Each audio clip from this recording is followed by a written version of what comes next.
ang pag-uusapan po natin about kay Haring Salomon. Sabi nga po niya, nagsimula siya ng tama, pero ngunit naging mali at sumabit sa bandang huli. Iisipin po natin si Haring Salomon. Sino po ba si Salomon? Sino po ba si Haring Salomon? Di po ba si Haring Salomon, ang kanyang father ay si David? At si David po, di po ba sa panahon ni David, inan po natin kaunti kay David. Di po ba sa panahon ni David, kung saan ay nagkasala siya, pero talagang si David po, kung titingnan po natin, napakabuting lingkod ng Panginoon. Nagawa po niya lahat ang mga bagay na pinapagawa sa kanya ng Panginoon. Pero one time, sa buhay po ni Haring David, nagkasala po siya, si Bathsheba, at ang naging bunga, una po niyang bunga ay namatay, at ang pangalawa po ay si Haring Salomon. Amen. Sige po. Ang unang encounter ni Haring Salomon kay Jesus, nung teenager pa lang po siya. He was between 12 to 14 years old nang iutos si David na siya gawing hari ng Israel. Di po ba? 12 to 14 years old lang po, napakabata niya para maghari ng isang napakalaking bansa, bansang Israel at ang bansang Juda. Talagang napakalaki pong bansa yung pangungunahan po ng ating si Haring Salomon. Nung habang binubulay-bulay ko po, habang binabasa ko po yung First King, doon ko po pala nakita yung First King ay hindi po talaga physical battle, hindi labanan ng physical. Walang gera, walang paglalaban-laban. Pero ang nakita ko po doon, spiritual battle sa buhay po ni Salomon. Kasi di po ba nung ano po ba yun, yung spiritual battle, kasi makikita po natin kung saan si Haring Salomon, naalala po ba niyo yung sabi niya doon sa First King? Sabi niya sa 1 King 2:1-4, sabi niya, nang malapit na mamatay si David, pinagbilinan niya si Salomon ng ganito, malapit na akong mamatay, magtatag ka at lakasan mo ang iyong loob. Tuparin mo ang iyong tungkulin kay Yahweh na iyong Diyos at mamuhay ka ayon sa kanyang kalooban. Sundin mo ang mga batas, utos, hatol at tuntunin ayon sa nakasulat sa kautusan ni Moises. Sa gayon, sabi niya, sa gayon, magtatagumpay ka sa lahat mong gawain at tutuparin ni Yahweh ang pangako niya sa akin. Kapag ang iyong mga anak ay susunod na saling lahi ay nananatiling tapat sa akin, sumunod ka sa akin ng buong puso't kaluluwa, magpapatuloy ang iyong angkan sa trono ng Israel. Yun po yung unang first encounter ni Haring Salomon. Nung unang encounter niya sa Panginoon. Sinabi ni David sa kanya. Kaya kung titingnan po natin nung time pong maghahari si Haring Salomon, naalala po ba niyo dun sa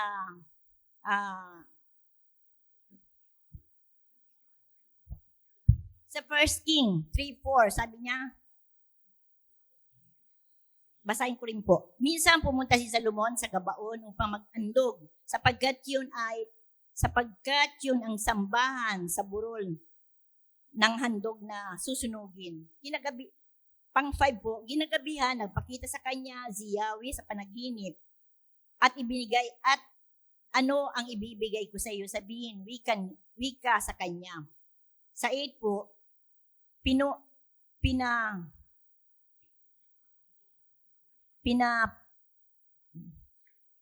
niya, ano ba ito? Pinapapunta mo ako sa iyon bayan, sa bayang ito na hindi mabilang sa dami. Sabi niya, pinapunta mo ako dun sa bayan na hindi mabilang sa dami ng kanyang pangungunahan. Sa 9 po, bigyan mo ako ng maunawain at siningi niya na maging maunawain siya, kumilala kung saan yung mali at tamang kung paano po niya pamamahalaan yung bansang napakalaki, yung bansang Israel at Judah. Sabi niya, napakabuting hinihingi mo sa akin. Hindi ka humingi ng kamatayan ng iyong mga kaaway at sabi niya, hindi ka humingi ng kamatayan ng iyong kaaway, kaya bibigyan kita ng kapangyarihan, sabi niya, at bibigyan kita ng kayamanan. Di po ba ang ganda ng ng Panginoon sa kanya? Binigyan siya ng kapangyarihan at kayamanan na pamalaan niya ang bansang Judah at bansang Israel. Kaya, time po yun, dahil sa edad niya po, napaka-immature po niya talaga. Mature po si Haring Salomon. Sobrang marami siyang mga bagay na dapat ipagpag sa bagay na dapat alisin sa kanya. Pero kung titinan po natin, di ba, ang Diyos ay napakabuti. He is a gracious God. Kaya bagamat marami siyang mga dapat na kasalanan na nagagawa niya labag sa kalooban ng Panginoon, God is a gracious God. Binibigyan pa rin siya ng pagkakataon ng Panginoon na patuloy na maghari doon sa bansang Israel at Judah.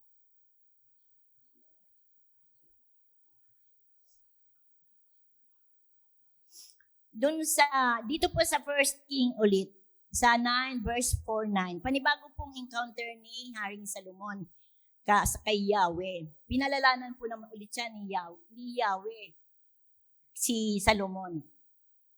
Sabi niya, kung ikaw naman ay mananatiling tapat sa akin, gaya ng iyong amang si David, kung gagawin mo lahat ang mga pinagagawa ko sa iyo, at susundin mo ang aking mga utos at tuntunin, pananatilihin ko sa trono ng Israel ang iyong angkan. Yan ang aking ipinangako sa inyong amang si David. Ngunit kung ikaw ang iyong mga anak ay tatalikod sa akin at hindi susunod sa aking mga kautusan at batas, kapag kayo sumamba at naglingkod sa ibang Diyos, malalayasin ko ang bayang Israel sa lupaing ibinigay ko sa kanila. At itatakwil ko ang templong ito na aking itinuturing na banal at itinakdang lugar na kung saan ako ay sasambahin. Ang Israel ay pagtatawanan at hahamakin ng lahat ng bansa. Magigibang templong ito at ang sino man mapapadaan dito ay mangingilabot at magtataka. Sasabihin nila, bakit ginawa ito ni Yahweh sa lupang ito, sa templong ito? At ganito ang isasagot ng mga tao, sapagkat tinalikuran nila si Yahweh, ang kanilang Diyos na nagligtas sa kanilang mga ninuno mula sa pag-alipin sa Ehipto. Sumamba sila at naglingkod sa ibang Diyos, kaya pinabayaan sila ni Yahweh. Yahweh na mapahamak. Amen. Kung saan po muli po nag-warning si Lord sa buhay ni Salomon. Talagang sobrang pagmamahal ni Lord sa buhay kasi po anak nga po siya ni Haring David na talagang chosen, pinili ng Diyos. Kaya talagang sobra yung pagmamalasakit ng Panginoon kay Haring Salomon. Pero kung titinan po natin yung istorya ni Haring Salomon, hindi talaga nagkaroon ng anumang battle sa anumang paglalaban-laban, kundi yung spiritual talaga ang mababasa po natin. Kasi madalas lagi pinag-pray ni Salomon yung mga niya, nasasakupan niya.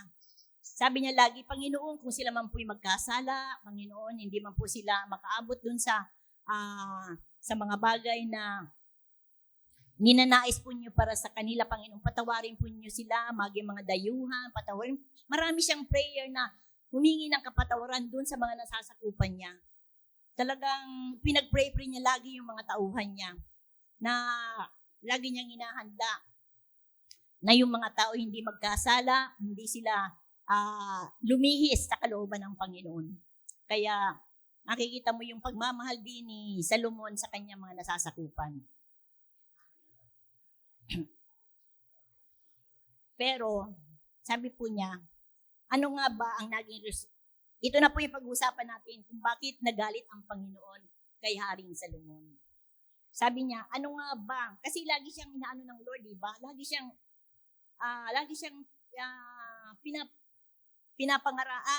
pinapalalahanan na ganito, ganyan, na huwag kayong malihis, o huwag kayong sumamba sa mga Diyos-Diyos, ang ganito. Talagang laging nandun lagi yung pagsaway ng Panginoon kay Haring Salomon.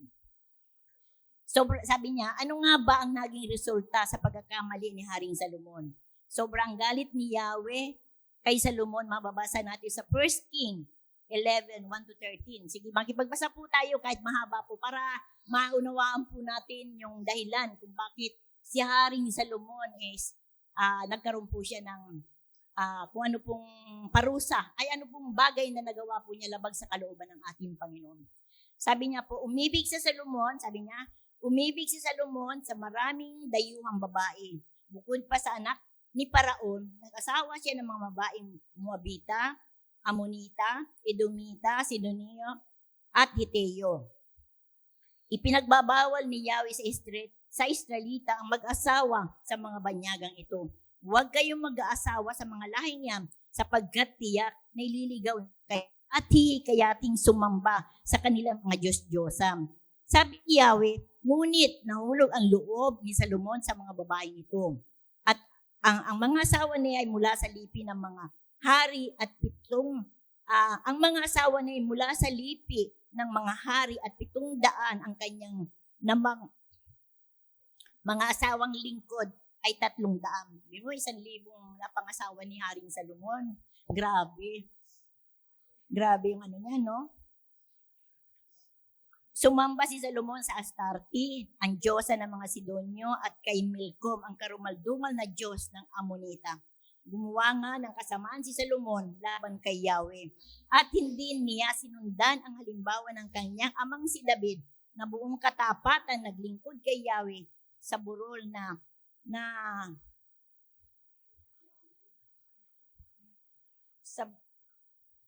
sa burol na nasa silangan ng Jerusalem ay nagtayo Salomon ng sambahan para kay Semos, ang karumaldumal na Diyos ng Moab, at para kay Molik, ang kasuklam-suklam na Diyos ng Amonita. Ipinagpagawa niya ng kanya-kanyang mga altar ang mga Diyos-Diyosan ng altar niyang mga asawang dayuhan, at ang mga ito'y nagsusunog doon ng insenso at naghahain ng mga handog. Nagalit si Yahweh dahil sa ginawa niyang ito. 2 beses na nagpakita sa kanya si Yahweh, kaya nga't sinabi nito sa kanya, dahil sumira ka sa ating kasunduan at sinuway mo ang aking mga utos, aalisin ko sa iyo ang kaharian at ibibigay ko sa isang lingkod mo. Ngunit alang-alang kay David na iyong ama, hindi ko gagawin ito sa panahon ng paghahari mo, kundi sa panahon ng paghahari ng iyong mga anak.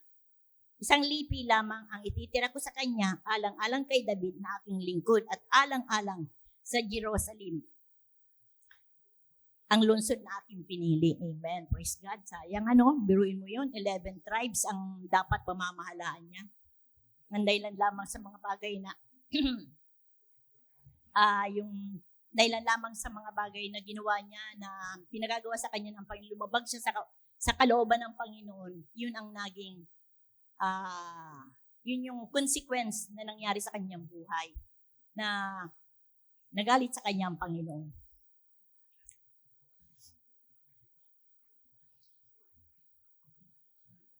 Ano po bang sabi po niya dito? Makikita natin dito na bumagsak sa tatlong entry sa Solomon. Tatlong entry po kung saan bumagsak si Haring Salomon. Ito po ay lust of the flesh.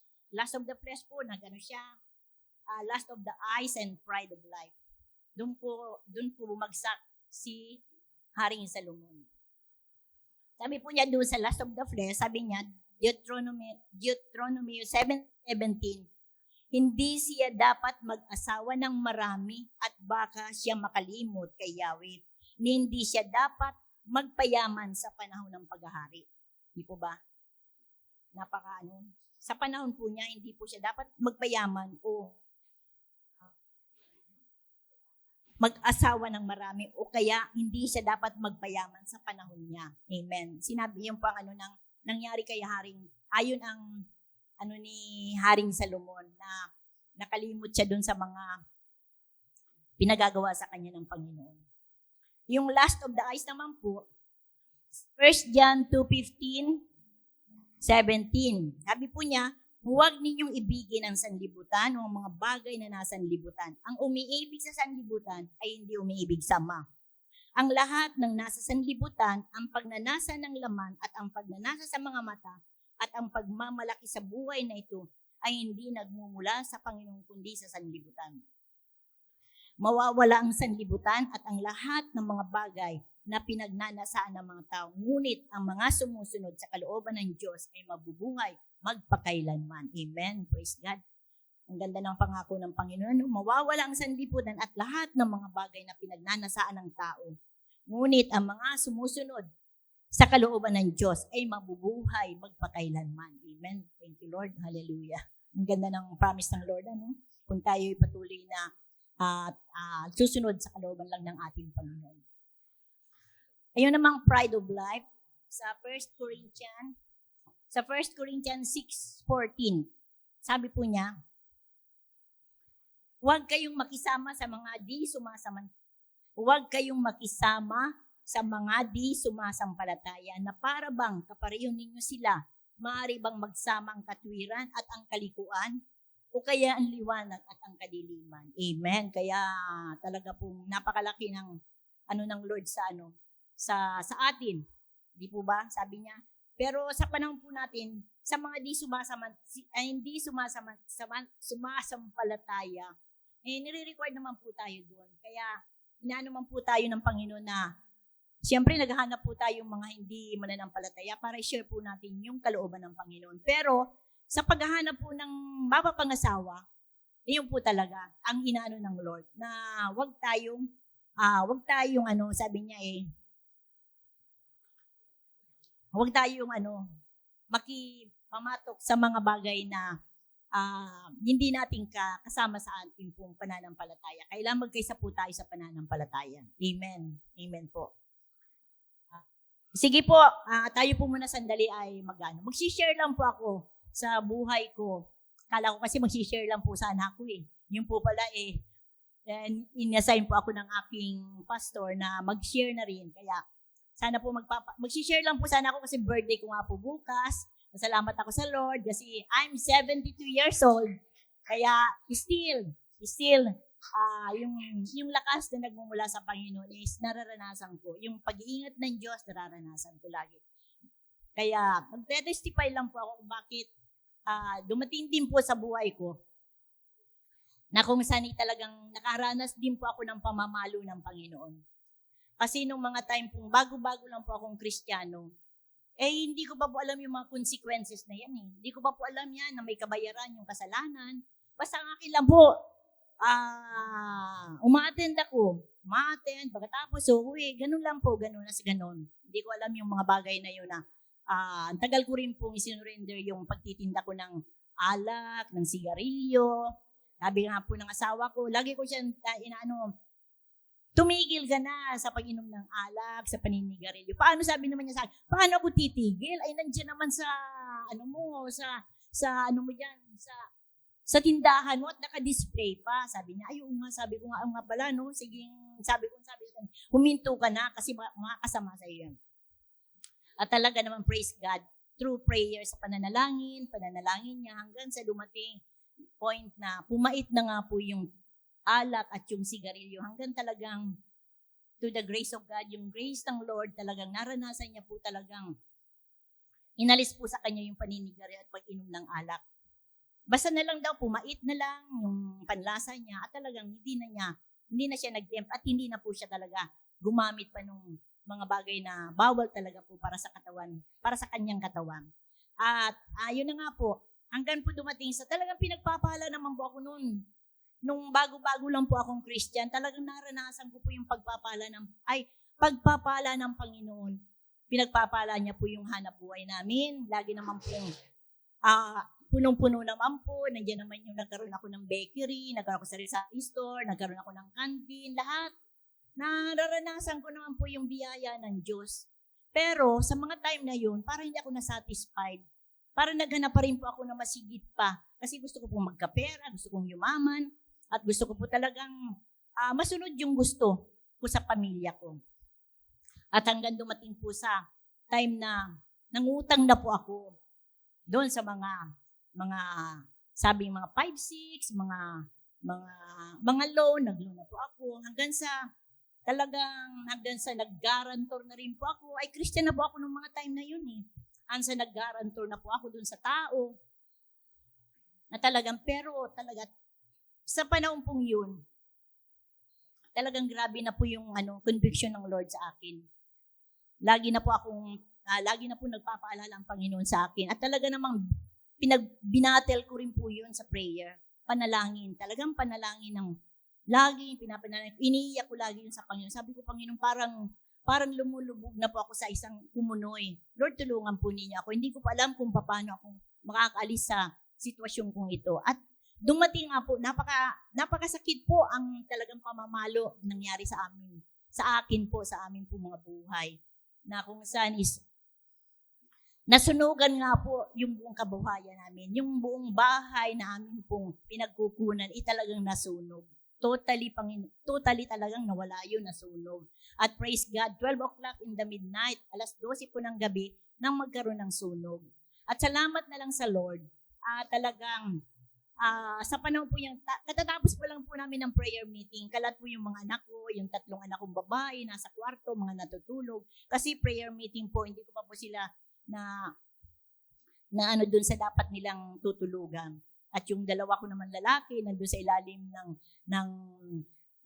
ng canteen, yung sa ilalim ng mga upuan. Yung isa naman po, yung si Job, ay nandun po sa, pinagdidisplayan ko po ng mga ulam.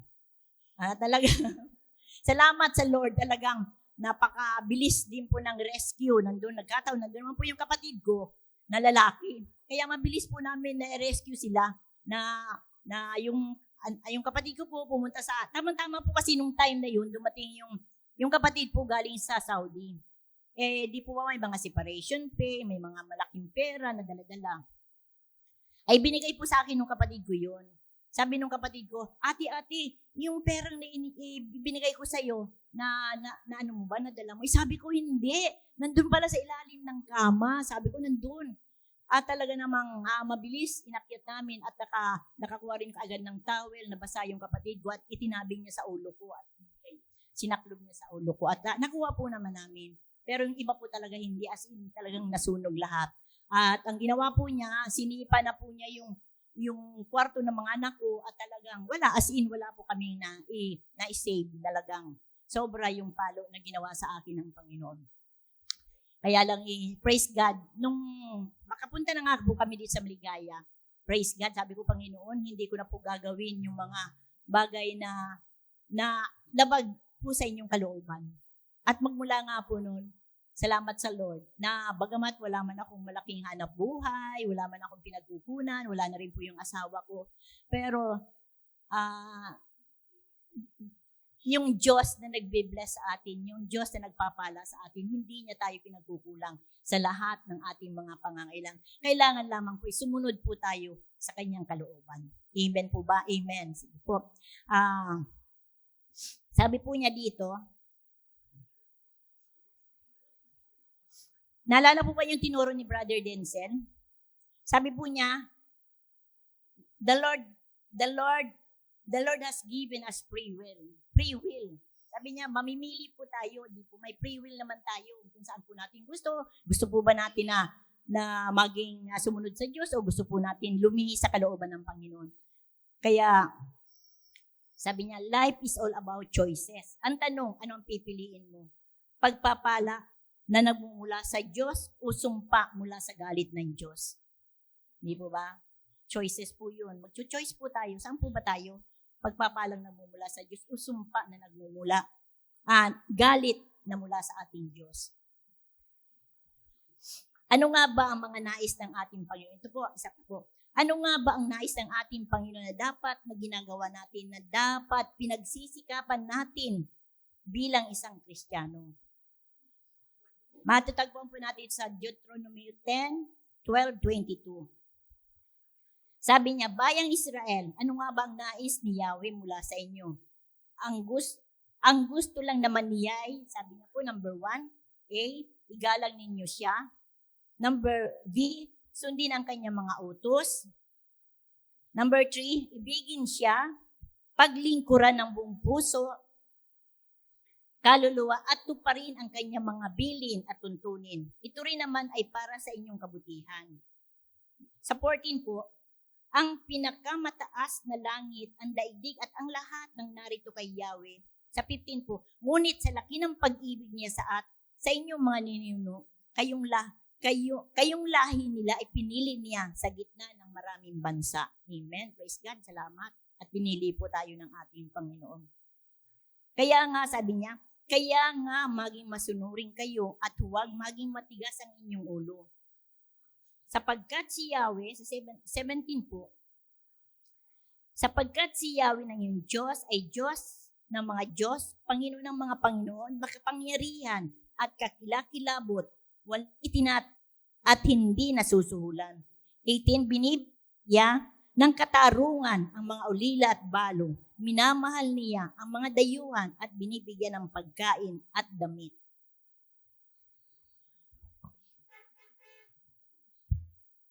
Sabi po niya, ibigin ninyo ang mga dayuhan sapagkat kayo'y naging dayuhan din sa Ehipto. Magkaroon kayo ng takot kay Yahweh. Siya lang inyong sambahin, huwag kayong hiwalay sa Kanya, at sa pangalan lamang niya kayong manunumpa. Siya lang ang dapat ninyong purihin. Siya ang inyong Diyos na gumawa ng marami at kakilakilabot ng mga bagay sa inyo, nasaksiyan. 70 lamang ang inyong mga ninuno nang pumunta sila sa Ehipto. Ngunit ngayon, pinarami kayo ng Diyos ninyong si Yahweh. Sindami na kayo ng mga bituin at langit. Amen. Praise God. Kay buti ng Diyos. Hallelujah. Sabi naman po niya dito, ano naman ang bunga o resulta kapag tayo ay sumunod sa ating Panginoong Hesus? Sabi po niya sa Deuteronomy 7:12-15. Sabi niya, kung tutuparin at susundin ninyong mabuti ang mga utos, number 1, sabi ng Lord, ito pa niya, tutuparin ng Panginoon ng iyong Diyos ang kanyang kasunduan na mamahalin niya kayo gaya ng ipinangako niya sa inyong mga ninuno. Number 2, mamahalin niya kayo at pagpapalain at padadamihin. Number 3, bibigyan niya kayo ng maraming anak at pagpapalain ang mga pananim, ang inyong lupa at ang inyong mga trego. Bagong katas ng ubas at langis at padadami niya ang inyong mga hayop doon sa lupa na pinangako niya, ibibigay sa inyo ng mga minuno at sa inyo. Pagpapalain niya kayo ng higit pa sa sino mga mamayan sa mundo. Walang lalaki o babae sa inyo na maging baog, ganun din sa inyong mga hayop. 5. Poprotektahan kayo ng Panginoon sa lahat ng karamdaman. Hindi niya kayo padadalhan ng nakapangingilabot ng mga karamdaman ng makita ninyo sa Ehipto, pero ipadadala niya ito sa lahat ng mga napupuot sa inyo. Amen. Sabi po niya, tunay na nakalulungkot saksiyan na hindi naging magandang entry sa buhay ni Solomon. Di po ba? Yung mga kasalanan at pagkakamali ay unti-unting naglayo sa kanya mula sa ating Panginoon. Sabi niya, if we keep wrong, Amen, praise God, naano na po ako nabubulol. Amen. Sabi niya, if we keep making wrong choices, wait for a bigger consequences. Kung magkamali po tayo, bigger consequences po ang mangyayari po sa ating mga buhay. Hindi po ba? Napakalaking consequences po talaga. At nangyari po sa buhay ko yan. Nagkamali po ako ng mga choices ko.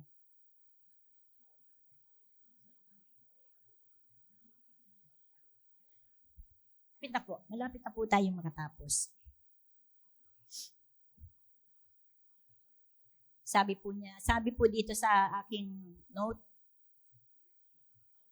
Remember, we can choose our action, but we can never choose the consequences. Amen. Halimbawa, yung judge, sabi po niya, di ba? Yung judge na kung saan is, nagkaroon po tayo ng kasalanan. Nagkaroon po tayong kasalanan. Hindi naman po tayo pwedeng pumili kung anong penalty ang pwede ibigay sa atin ng ating mga kasalanan. Hindi tayo pwede masabi, Lord, pwede po bang ganito na lang penalty ko? Hindi naman siguro pwede, Kung ikaw ay pumatay, pwede ba yun? Nabigyan kanyang laya na mabuhay. Kaya talagang napakabigat po ang mga consequences na naghihintay po sa taong lumili sa kalooban ng Panginoon.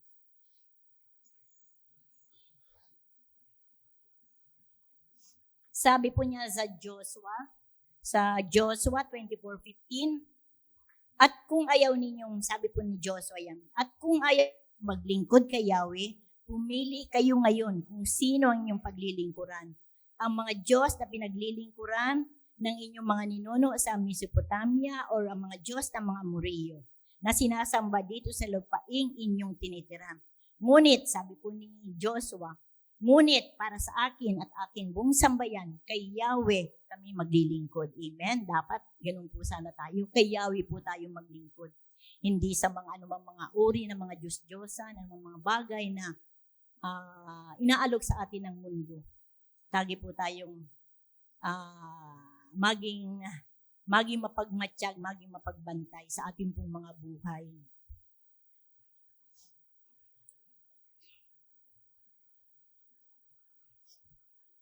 Minsan, di po ba sa buhay po natin, minsan, naranasan na po ba ninyo yung minsan, ayaw ninyong mag-pray, ayaw ninyong magtaas ng kamay, ayaw ninyong manalangin. Di po ba? Samantala yun po dapat na ginagawa po natin, yung the best na ginagawa po natin, maglingkod po tayo ng buong puso sa Panginoon. Kasi hindi po yung pumunta lang po tayo dito para makapagsamba, magawa po natin yung obligasyon natin sa linggo, pagkat linggo, obligasyon po natin na magkasama-sama at magkita-kita. Pero ang hinihingi po ng Lord, yung talagang best, yung the best na gagawin po natin. Yung ipanalangin po natin, yung mahagalang ipanalangin na natin sa Diyos yung sarili po natin. Napupunta po tayo dito para manalangin, makinig ng salita ng Diyos, na hindi po mawawala sa puso po natin yung mga bagay na pinag-aaralan po natin. Magpuri at magpasalamat at itaas kung kinakailangan po tumas tayo ng kamay or gawin po natin. Huwag po tayong napipilitan kasi Diyos na makapangyarihan po yung Diyos na sinasamba po natin. Amen po ba? Amen.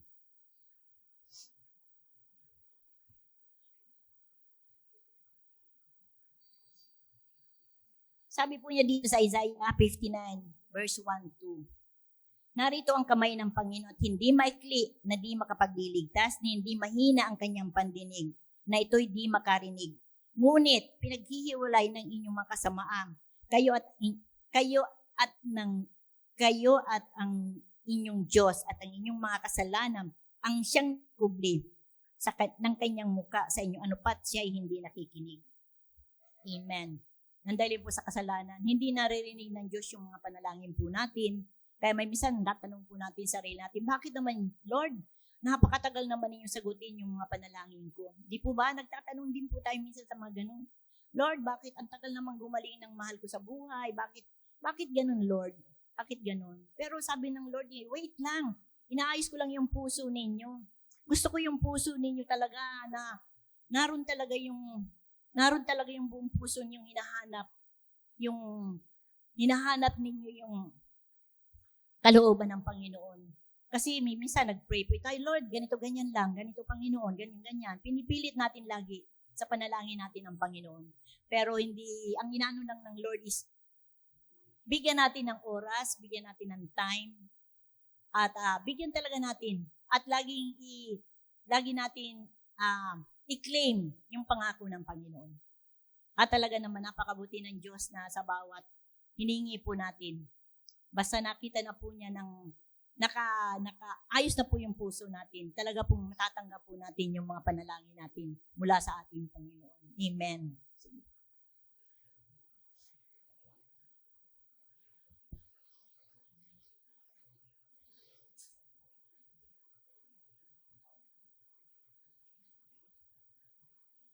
Amen. Praise God. Sana po, meron po kayong natutuhan na bagamat titinan po natin yung buhay ni Haring Salomon na talagang pinagmulan niya, pinili ng Diyos. Pero sabi nga nung anak ko, habang sinishare ko sa kanya, paano kaya Mama si Haring Salomon? Naligtas kaya siya? Sabi niya, hindi ko alam, hindi ko masasabi yan. Kasi di ba pinili sila? Hindi ko rin masabi kung talagang naligtas siya kasi talagang lumisya sa kalooban ng Panginoon. Di po ba? Yung inalis nga po sa kanya yung 10 tribes, yung pamamalaan niyang 10 lipi, yung isa lang po iniwan sa kanya. At yung alipin lang po niya na kinabang doon sa 10 tribes, si Jeroboam. Yung pambinigyan niya, sinali niya po doon sa taong yun, na hindi rin po siya naging matuwid sa harapan ng Panginoon. At dumating na rin po yung mga pamilya niya, sila yung mga anak po anak ni Haring Salomon. At doon naman po makita rin po natin na mga bagay na hindi rin naging matuwid sa Panginoon. Nagsamba rin po sila sa mga Diyos-Diyosan, hindi rin po sila nagpapatayan, nag-aagawa ng kanilang mga bagay na mayroon sila. At talagang hindi sila naging maayos sa harapan ng Panginoon. Kaya talagang yung consequence, diba, salin-salin talaga. Hanggang generation, hanggang generation, 4th generation, up to the last generation. Kaya salamat sa panahon natin ngayon na pwedeng maputol yung mga bagay na mayroon tayo sa buhay po natin. Yung mga dapat na sabi ganito, ganyan, dapat ang Diyos lang po ang pwedeng magputol niya sa buhay po natin. Kaya mapagmatsyag po tayo, po tayong mapagpasalamat sa lahat ng pagkakataon ng ating mga buhay. Manalangin po tayo lagi. Hindi naman po siya humingi ng napakahabang panalangin.